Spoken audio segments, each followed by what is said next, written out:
你终于醒了。我睡了多久？1天1夜。你为何不回去休息啊？我自是要在这守着的。谢少是忠肝义胆，国之栋梁。你要是出了什么事，我可赔不起。你别动。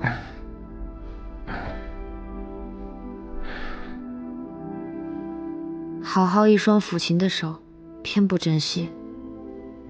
为了我，不值得。其实我自幼就不善学琴，只是平素性子要强罢了。我母亲从前跟我说过，这个世上本没有不善之事，怕的是苦心人。所以这20年如一日，我都不曾悔棋，到现在也算是堪堪有所成吧。不过你不必自责，我这人平生不腐，就一梳子，学琴也不过是其中之一罢了。你越这样，我心里就越不好受。我倒情愿你骂我，恨我。不过是一时弹不准调罢了。再说了，本就是个放不下的执念，放下了也好。谢娟，往后换我来弹琴给你听，好不好？你弹琴？你弹的琴怎么听？而且琴曲都不会几首。那你便每日教我一曲，总有一日你能满意的。好，不能反悔。不反悔。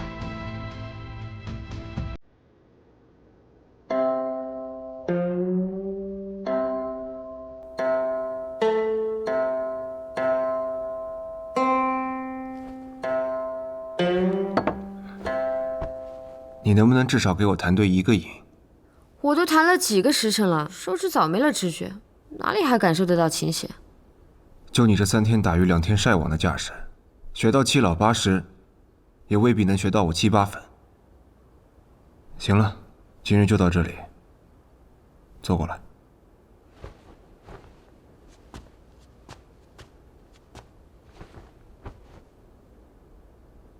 还疼吗？本来是不疼了，听了你的琴音，我怕是要废在床上了。现在，你已经彻彻底底的了解我，我所有的伪装跟面具，都在你面前撕碎了。怎么样，还怕我吗？我只知道，如今认识的是眼前的谢居安，至于其他是是非非、真真假假，都不过是前尘。往事既难改，那便看以后。当真这么想？那接下来你准备如何做？平南王死前之言我也听到了，只怕京中早已是杀机暗伏。剿灭平南王的战报已经递交，朝廷一时半会儿还不会动燕家军，但这毕竟不是长久之计，迟早要回京的。其实我有个问题一直想问你，你会反吗？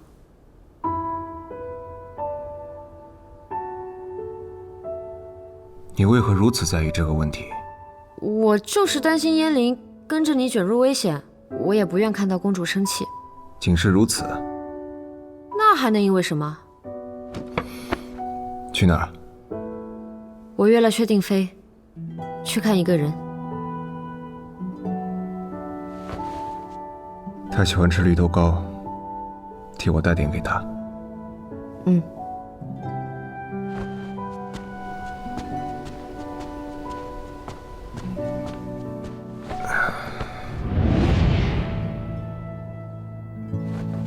小宝，我来看你了。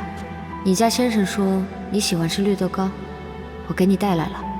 之前总说要教你喝酒，一直也没能成。只不过专门带了2坛好酒给你喝，但是别一下喝太猛，容易醉。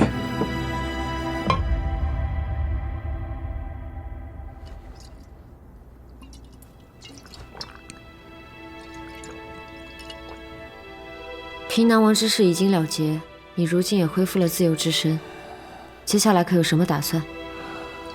说实在的，我从没想过有朝一日我真能摆脱平大王的控制。我原本不过就是个小乞丐，跟小宝差不多的经历，只是因为被选中做了替身，所以才保全了性命。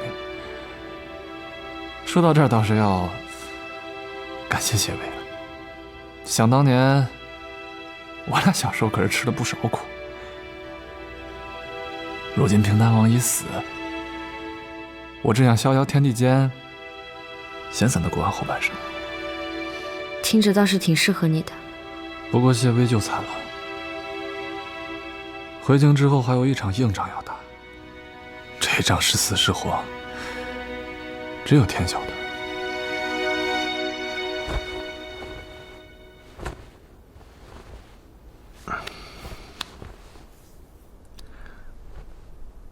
先生，伤口有些溃烂，这得刮肉处理。我去给您拿些麻沸散啊。不必了，那种药物用多了，会导致心神有碍，我不能再这么作践自己的身体了。说来也可笑，直到最近，我才突然有了求生的欲望。现在的我，竟然也开始害怕死这个字了。我想多活些时日，否则我死了，谁来保护宁儿？雪宁，你也受苦了，当日是我没有好好保护你。侯爷千万别这么说，是雪宁受恩，还要多谢燕家军相救呢。此次剿灭平南逆贼，我已上报朝廷，严明一切，相信圣上对我等出兵之事会有所体谅。报，将军，圣上特使张遮大人到了。该来的总会来，那边看看究竟有何圣意。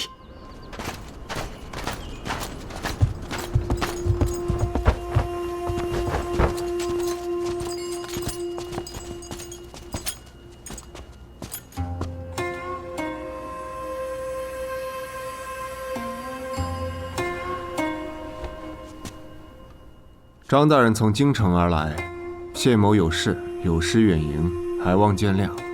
朝廷有命，在下只是来游说的罢了。谢煞是严重了，还请诸位听旨。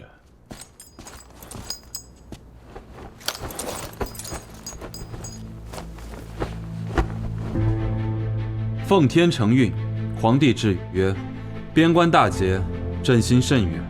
念燕氏父子，燕家军平乱有功，特命张遮代朕嘉奖，犒赏三军。太子少师谢威运筹帷幄，亦有大功。待回京后，另有封赏。谢圣上隆恩。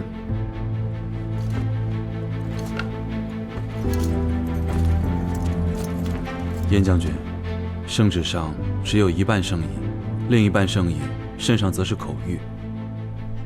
圣上希望谢少师与燕世子送公主回京城，一并入宫觐见。届时无论有何冤屈苦衷，皆可向圣上当面陈明。至于燕家军，就此回去边关，继续为大前驻守边境。圣上用心良苦，还望大家莫要辜负才好。圣上的旨意，我等自然遵从。只是谢某的伤还未痊愈，若要动身，也并非这一两日之事，还请张大人在禹州稍作停留。张大人远道而来，一路辛苦了，先留下休整几日吧。在军中多有不便，我也在禹州城备下一处地方，供大家暂住。公主殿下已住在其中，不如大家也先入城安顿，有什么事都可以从长计议。也好，那就有劳燕将军了。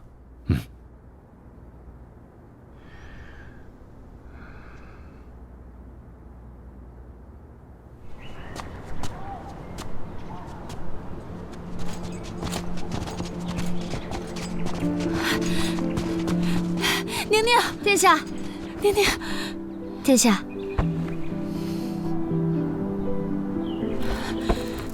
你吓死我了！没事了，殿下，我这不是好好的回来了吗？以后出去一定要带足护卫，千万别一个人乱跑。知道啦。刑部张遮参见殿下。张大人，下官奉皇命而来，除了传达犒赏旨意，圣上也希望公主殿下能够尽早平安回京。大家一路劳顿，还是先去休息吧，公事可以慢慢谈。是啊，不急于这一时，府中下人皆备，有什么需要随时吩咐便是了。我会再增派些燕家军守卫此处，大家可以安心暂住。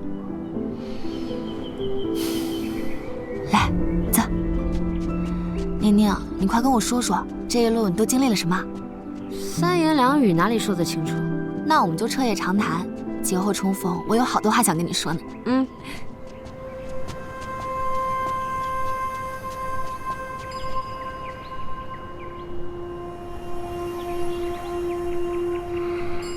宁儿怎么还没来学请？江姑娘昨夜与公主彻夜长谈，许是精神不佳，我一会儿问问她去。既然你要会佳人，那我就告辞了。你有没有想过，你那江二姑娘这琴学不好，可能不是琴的问题，你换个琴也没用啊。我若好好教，她必定能学会；她若学不会，一定是我的问题。你看这忽短忽的啊？怎么，你有意见？没啊，当然没。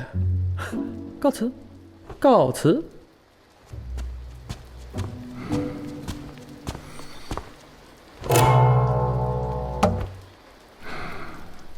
到底是买来的琴，不如自己制的用着好。不过还算是能用。等往后闲了，我得为宁儿酌上一把。是。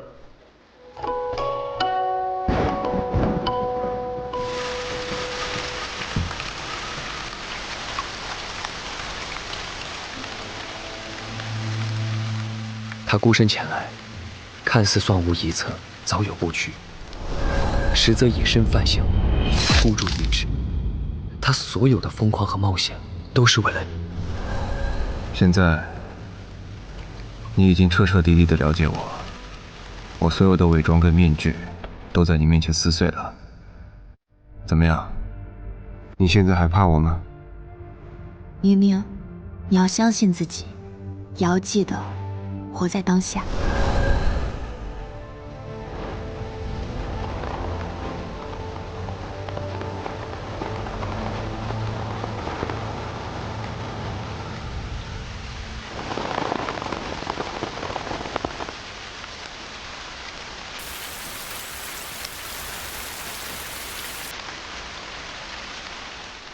当日一别。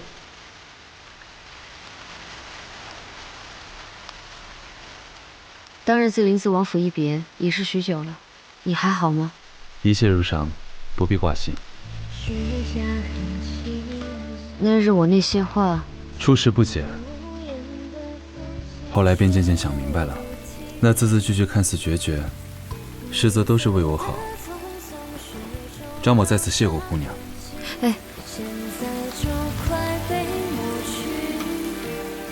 那时雪宁深陷流言风波，也多亏了张大人不计前嫌，查明真相，在朝堂上仗义直言，一直还未谢过大人。正好趁今日，多谢张大人。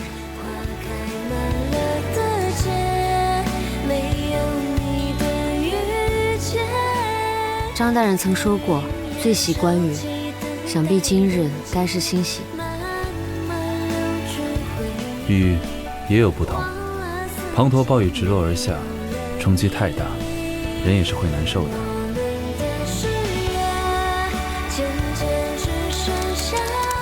而这种雨便刚刚好，遇时泛涟漪，行过成点缀，就像人生中的小波折，经历过便自会明白。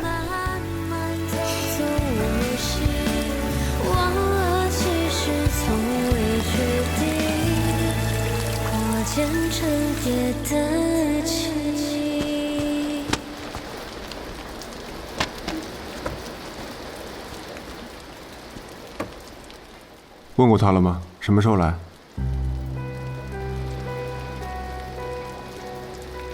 他去找他了。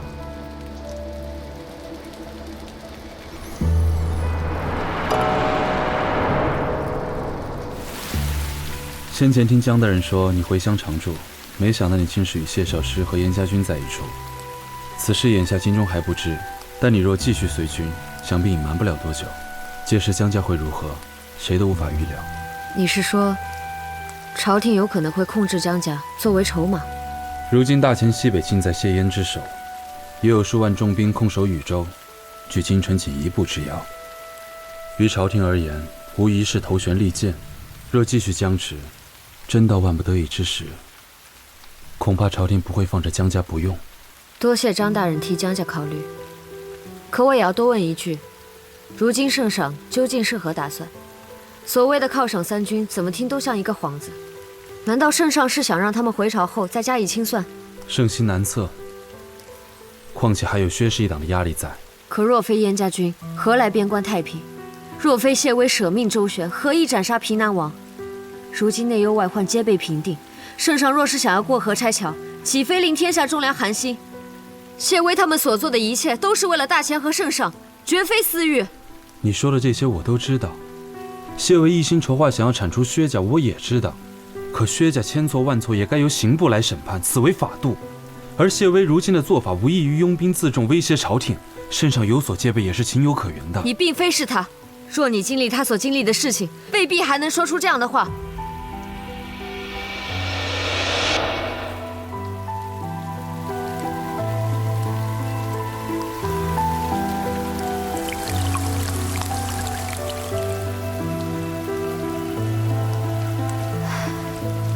抱歉，你也是为了我好，我本不该迁怒于你的。无妨，我只是希望谢少师与燕家能够尽快做出决定，回京面圣。只要他们回京，朝野上下便能看到他们的忠心和诚意。圣上肯定也不会故意刁难他们。时候不早了，雨景虽美，毕竟风寒，还是莫要贪恋。早些回去吧。江姑娘，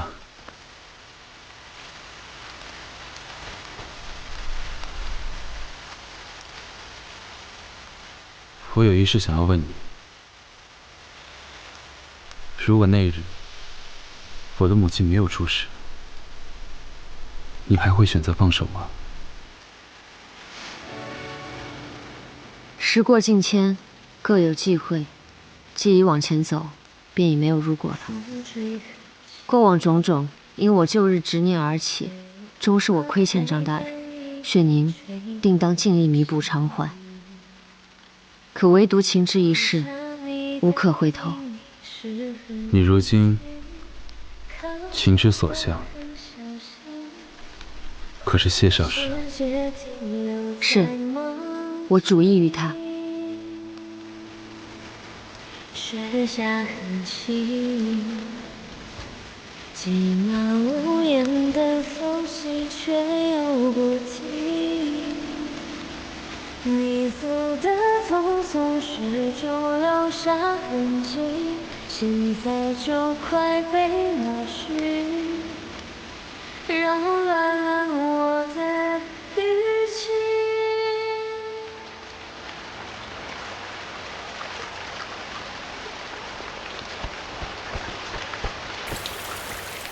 江姑娘，先生请你过去。什么事？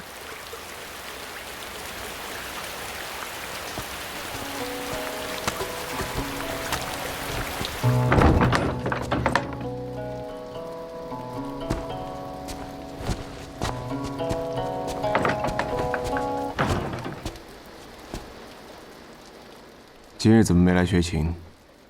干什么去了？怎么还淋漓深雨？昨夜睡得太晚，一觉到午后才醒，又觉得闷，便去园中逛了逛。谁知下起了雨，就索性关了一会儿。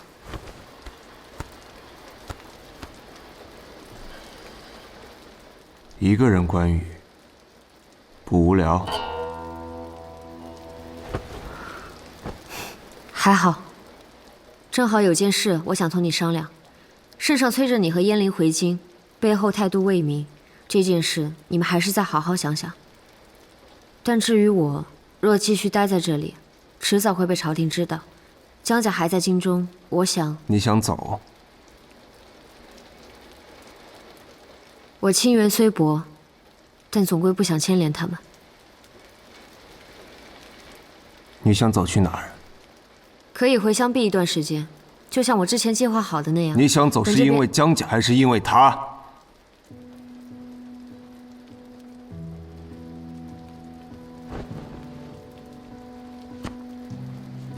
你为什么不敢告诉我你去见了张遮？你到底在心虚什么？寻常偶遇而已，就是怕你多想，所以才没说。寻常偶遇？寻常偶遇，两个人就一起观了这么久的雨？我真不知道下雨有什么好看的，湿漉漉、冷冰冰，粘在身上扫也扫不掉。雨气一点点往身体里面钻，稍不留意就要染上风感，虽不致死，却是绵延不尽、反反复复的难受不适。江雪宁，雨到底有什么好看的？还是说你跟他真的有这么多旧情可以续？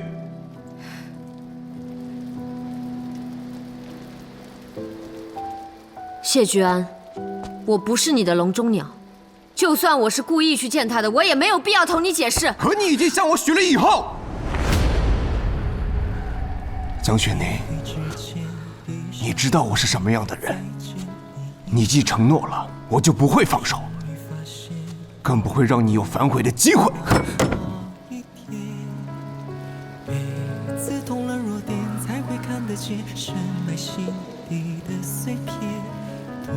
江雪宁，你是我的。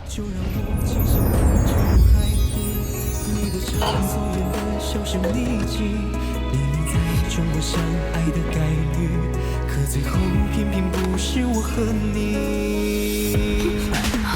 多想问问你，多想问问你是什么原因？我们错过的那些情节里有没有真实？江雪宁，我要你。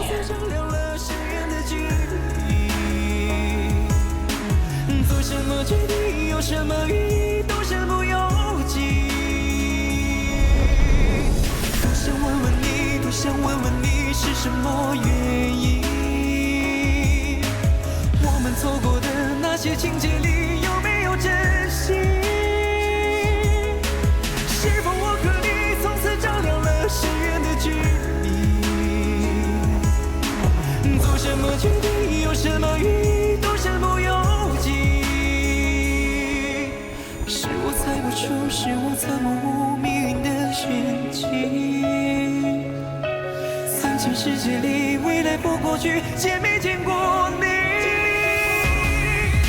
是否我和你从此丈量了深远的距离？时间的倒影，总会有一天特磨合你。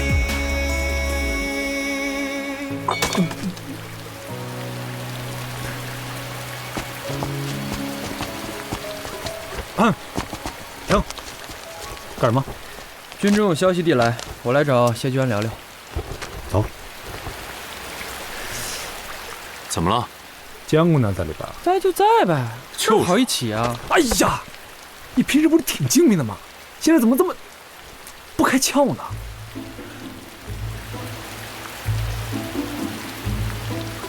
那，哎呀，这个必须得看一看。滚！我去。别拦着我，让我看一下。滚啊！看一眼，你不能拦着我，揍你！让我看一眼，这个眼，这个眼，对。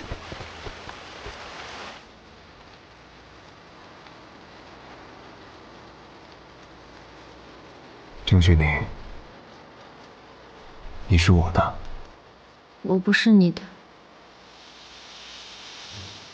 那我是你的。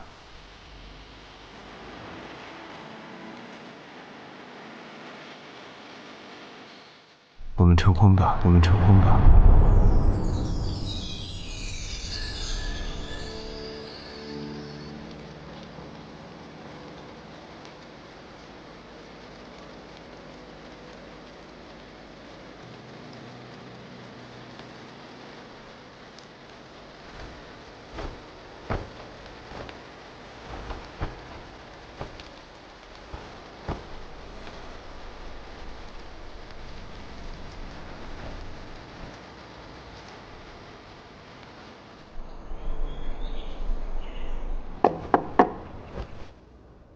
娘醒了吗？谢大人吩咐我们来此伺候姑娘。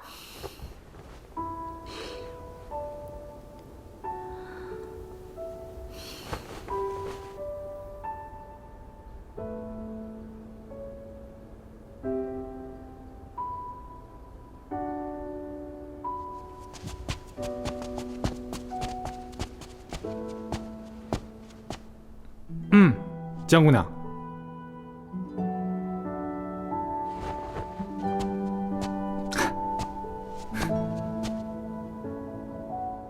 这是什么？先生走时交代了，姑娘昨日吹了风淋了雨，怕你染上风寒，特意让周大夫给你煎了一副驱风寒的药。所以你们先生人呢？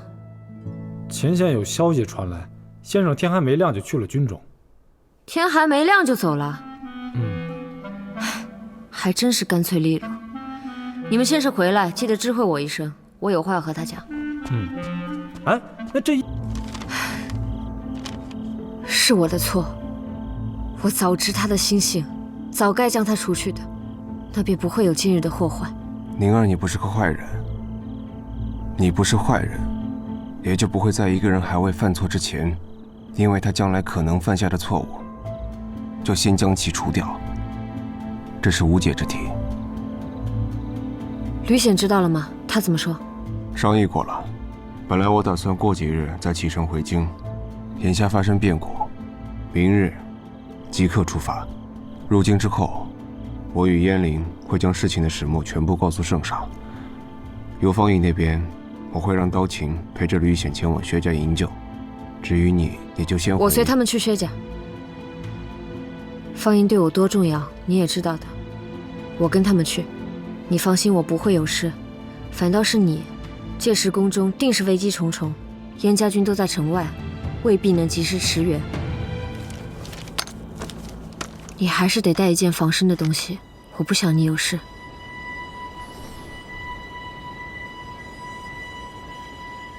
你就这么想还给我？我谢某送出去的东西，没有要回来的道理。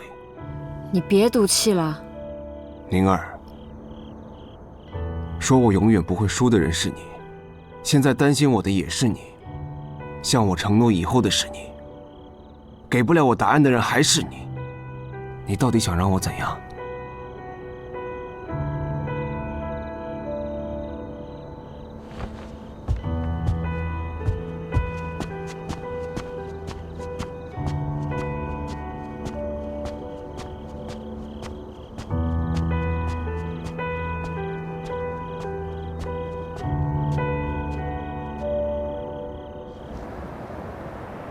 我们今日来与侯爷告别，侯爷辛劳，就不必送了。此去京中，你们一切小心。燕将军请放心，此次回京，圣上会先行召见谢少师与燕世子，问明一切后，再与朝臣商议，定不会让大家蒙冤受屈。时候不早了，出发吧。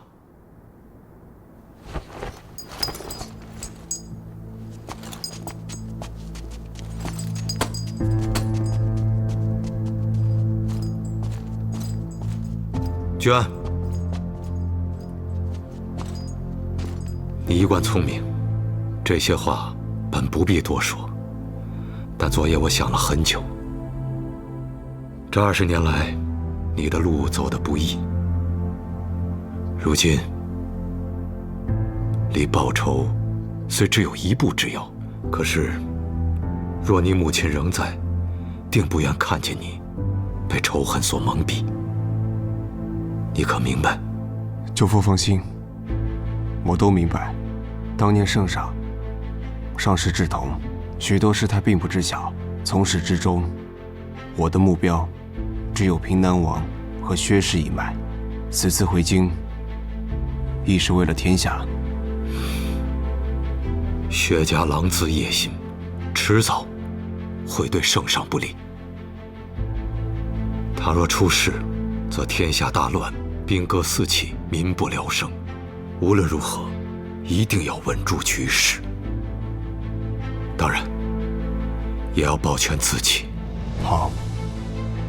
只是舅父，此次我跟燕灵回京，舅父独自留在这里镇守豫州，还是要务必小心。而且薛家还有私兵在手，定要防备他们暗中偷袭。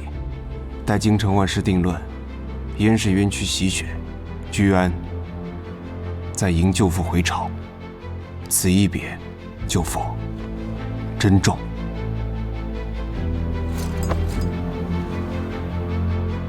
保重。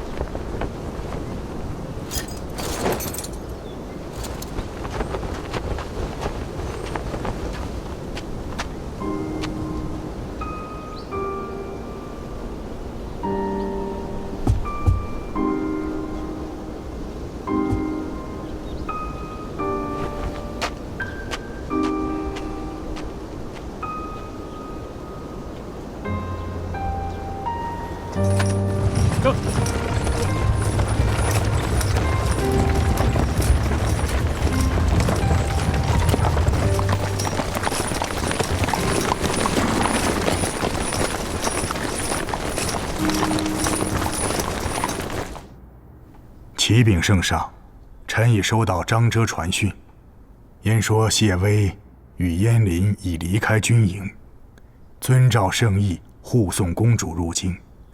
燕穆率燕家军暂留禹州，未有任何异动。张遮办差妥当，朕知晓了。待回京之后，再行封赏。圣上，这一行人如何处置？圣上可有决断？谢威虽有矫诏之过，但此番行事，一则平了大越之乱，二则灭了平南王这一朝廷多年的心腹大患，立下大功。而当日燕家的抗旨之罪，恐怕极有可能是薛家因私而举。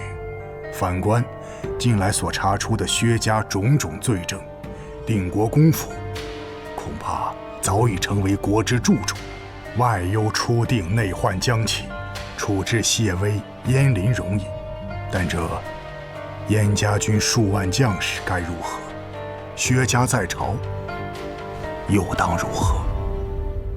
顾卿的意思，朕明白。朕在位多年，未得几分功绩，却因着年少遭乱，母后相护之时，对这薛氏一族百般容忍，这才酿下了今日之祸。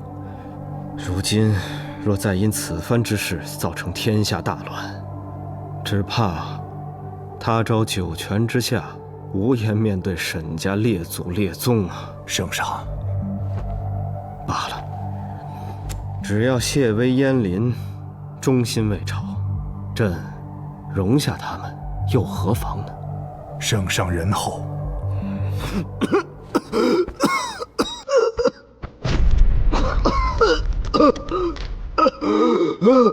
圣上，王公公传太医。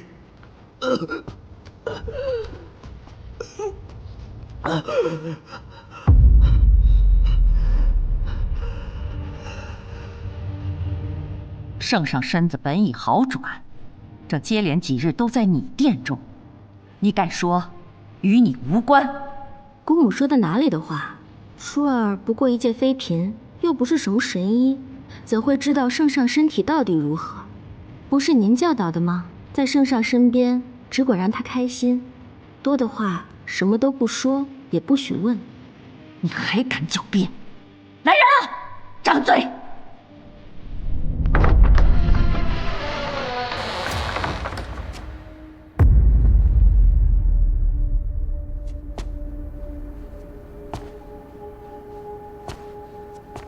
娘娘，你来的正好，看看你的好女儿吧。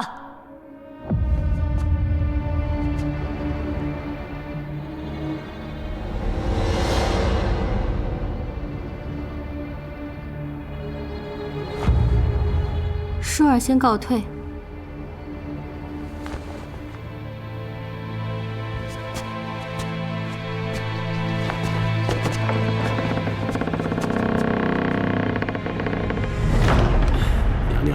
御书房传来消息，圣上亦无大碍。但是圣上内里空虚，早已不知，恐怕活不了多久了。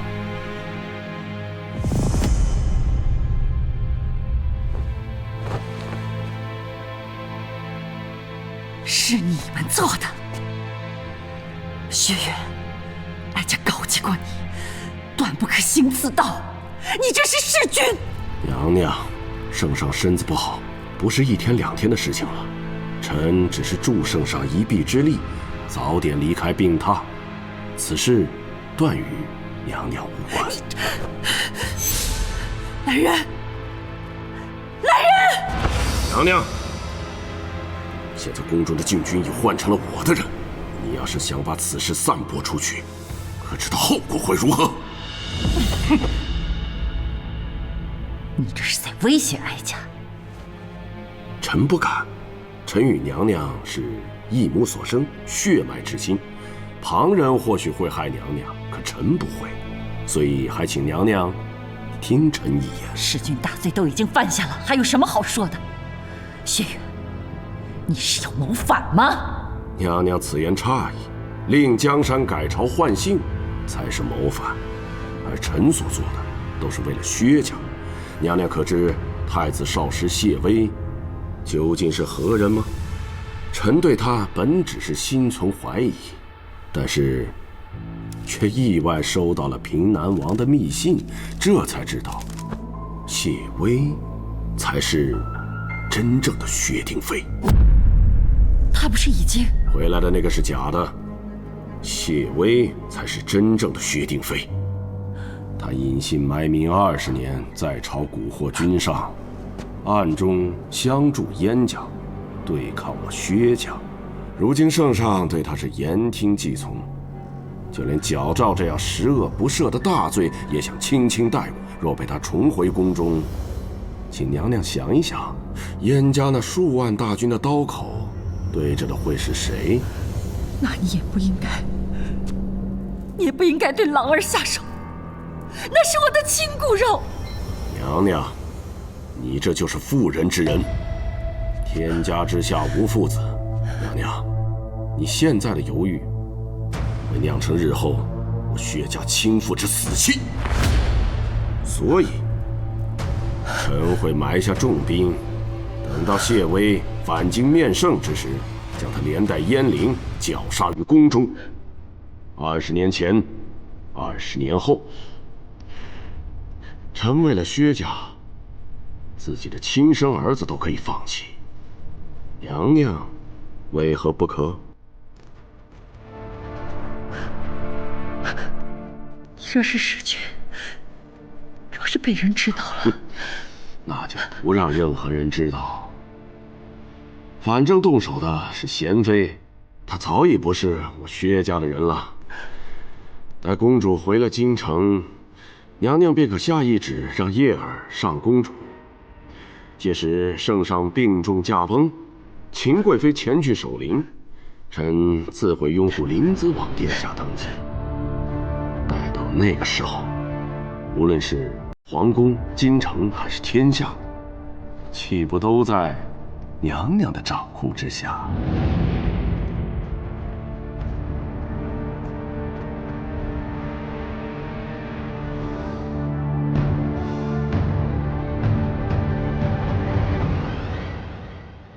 太后已经默许不会插手我们的计划，在谢威燕陵入宫之前，务必在宫中设好埋伏，养兵千日，用兵一时。我定国公府的成败就在此一举。燕儿，安排下去吧。是。国公，再有3日，谢威与燕陵便会抵达。按律，他们的军队只能在城外等候，这对我们自然是有利。但为保万无一失，还需贤妃设法绝了圣上那边的消息。这个你就放心吧，药已经下了，圣上挺不过3日。待大事落定之后，本宫需要一个名正言顺、可安天下悠悠众口的理由，所以尽快造出谢威一党的罪证，明白吗？是，属下明白。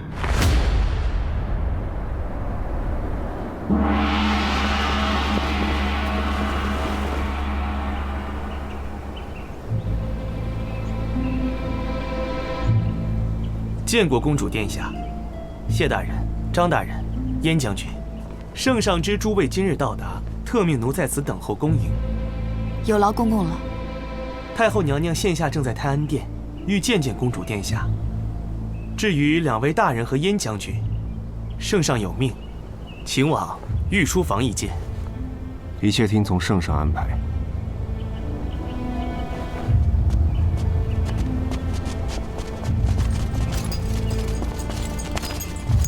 皇宫大内禁止携带兵刃进入。这宫中规矩历来是如此，燕将军也是知道的吧？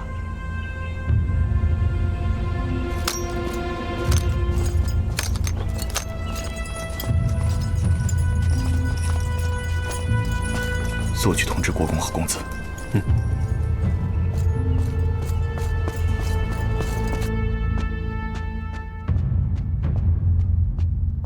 娘娘，谢威一行已入宫，公主已往泰安殿，张遮大人正带谢威、燕林前往御书房觐见。圣上已经服了药，必撑不了多久了。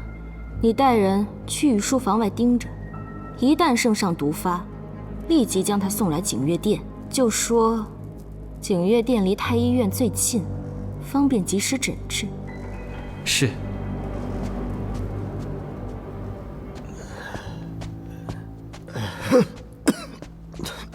谢威他们到了吗？回圣上，张大人已经带着谢少师和小燕将军入宫了，想是就快要到了。但您这身子如此不适，还是先休息一下吧。一路颠簸过来，是不是伤势发作了？不如先去太医院。无事。奉诏回京，自是先见圣上为重。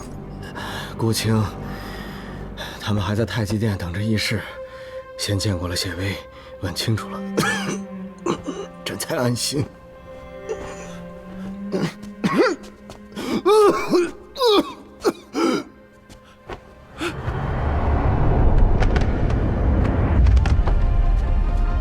圣上，圣上，来人，快来人啊！来人！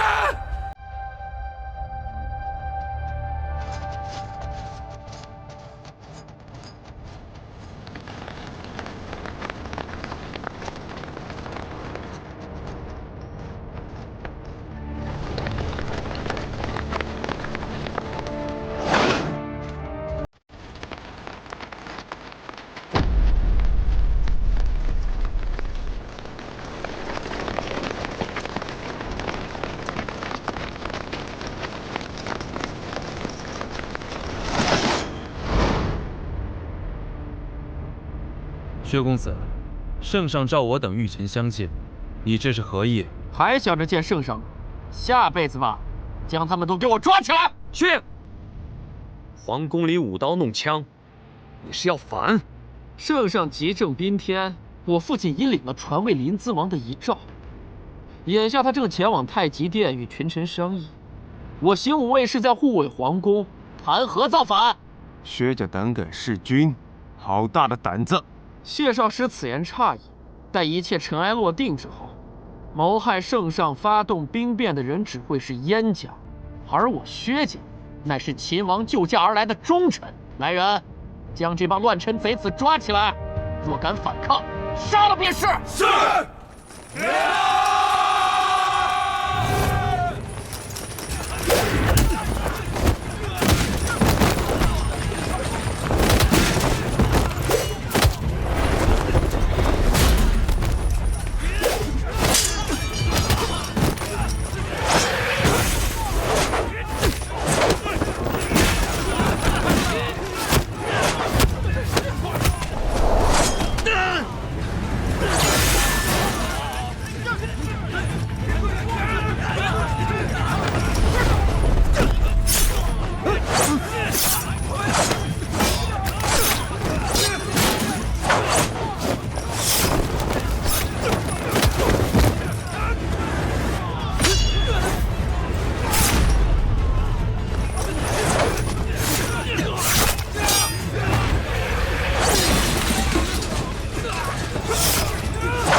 剑叔，带先生和张大人先走。自己小心，不要恋战。剑叔，走。是。走。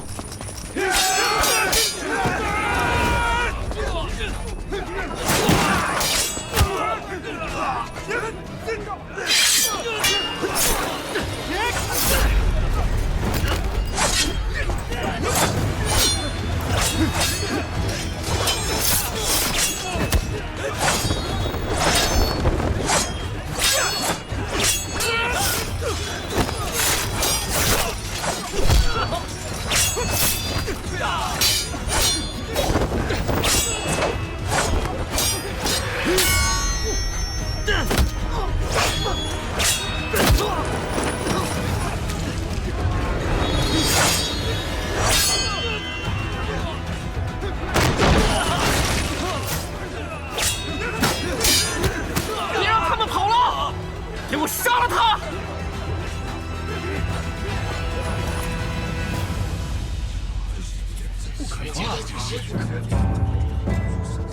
顾大人，大事不妙，把我们围在这里，我怕宫中有大事发生。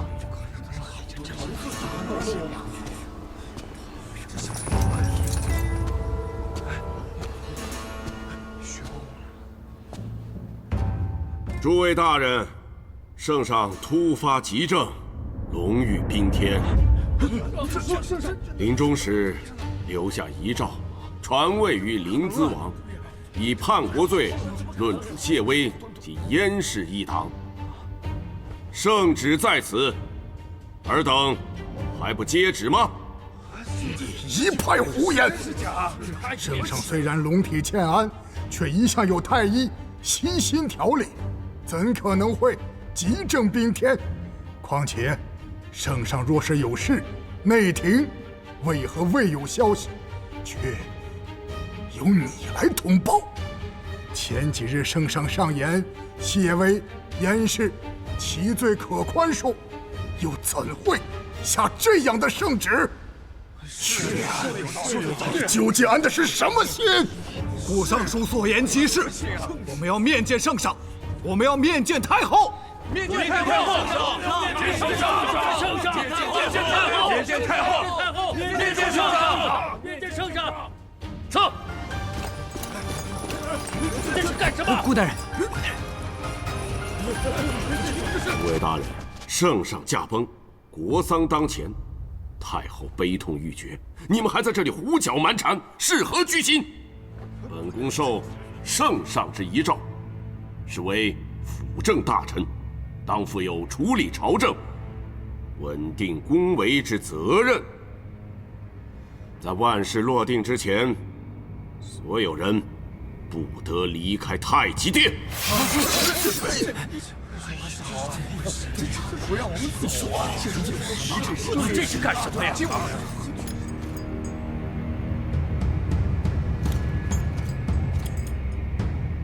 你们在这里看管好各位大人，其余的跟我走。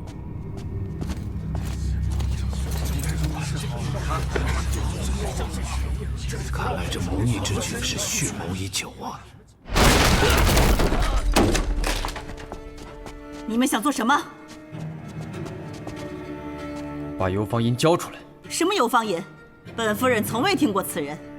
此处是定国公府，岂容你们放肆？来人，将他们拿下！我看谁还敢动！我是朝廷一品诰命夫人，你究竟想干什么？明知故问。游芳音在哪儿？你若是真敢动我，国公不。先生幼时曾在皇宫地道藏身，知道城中入口，可直通宫内。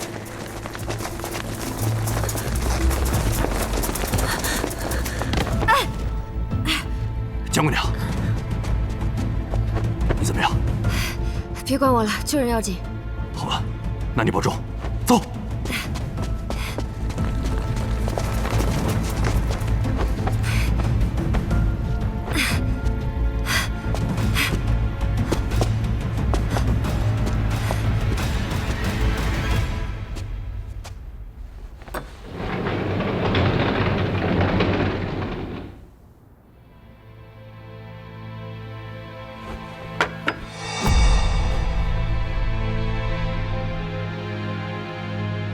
圣上该喝药了。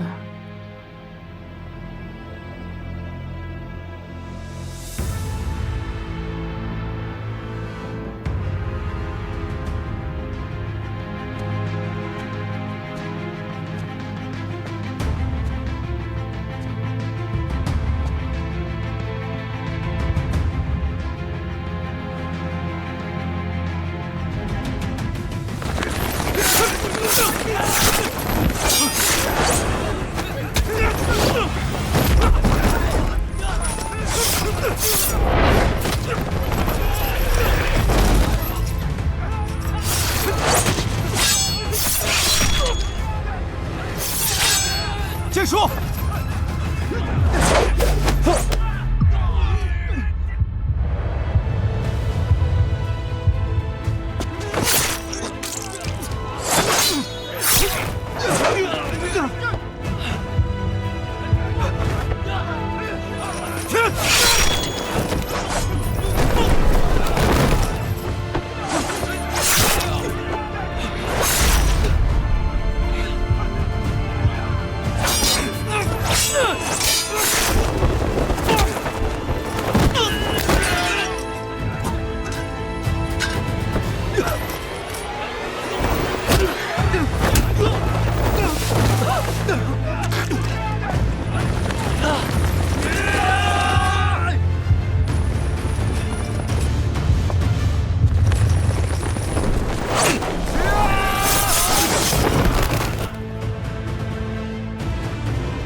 我们中计了！擒拿谢威，放箭！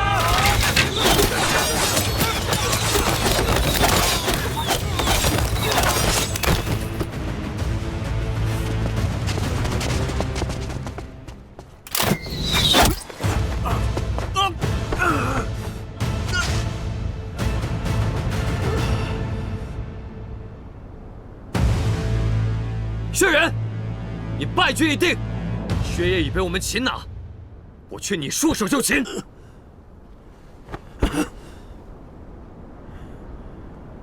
是你设局，引我来到此处。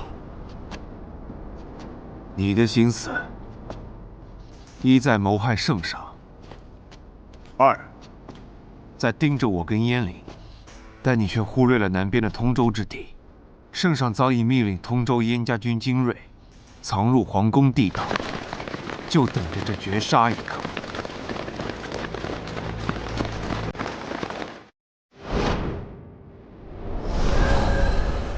没想到吧，当年那条暗道还有这般作用。不可能的，我已经派人盯牢了皇宫，你不可能有机会和沈郎合谋的。你的野心昭然若揭，早在我离京之前，就已经跟圣上布下了棋局。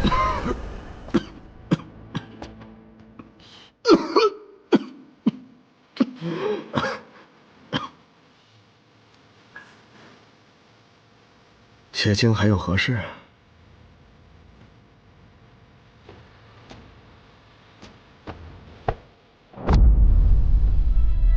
还请圣上恕臣欺君之罪。欺君？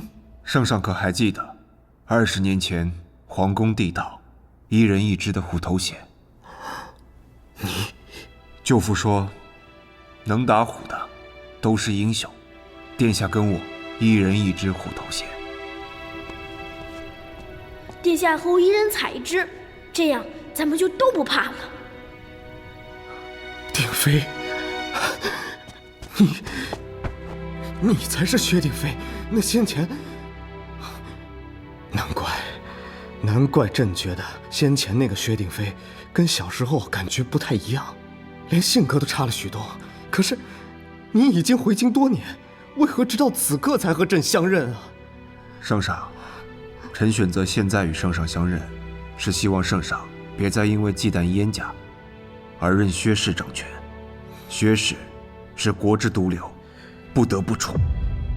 薛氏也是你的家族，你找来替身，又压制薛家，难道是还在记恨着当年相替之事，也在记恨着朕吗？圣上，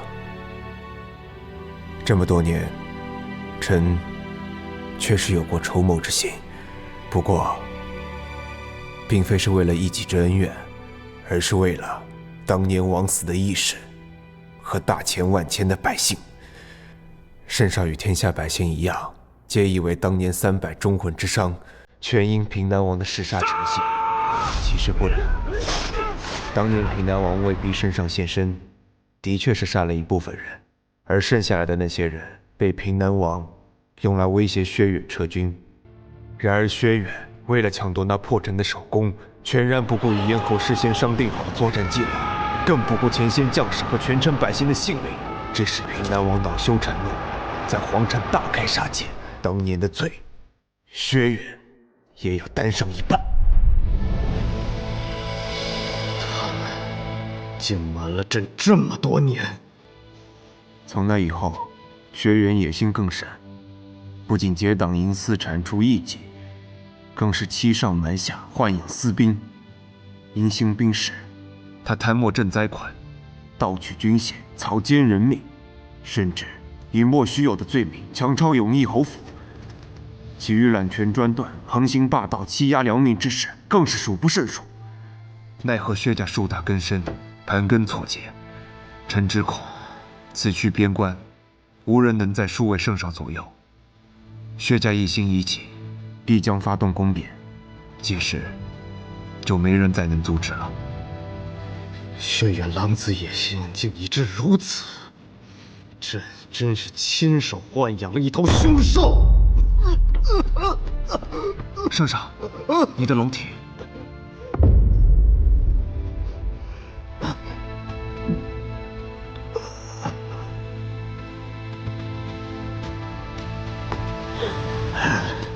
丁妃，朕不瞒你，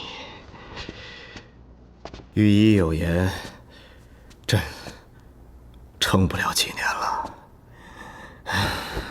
来日幼主孱弱，薛远却手握重兵，外有大越强敌，内有金陵虎视眈眈，朕的皇子该如何？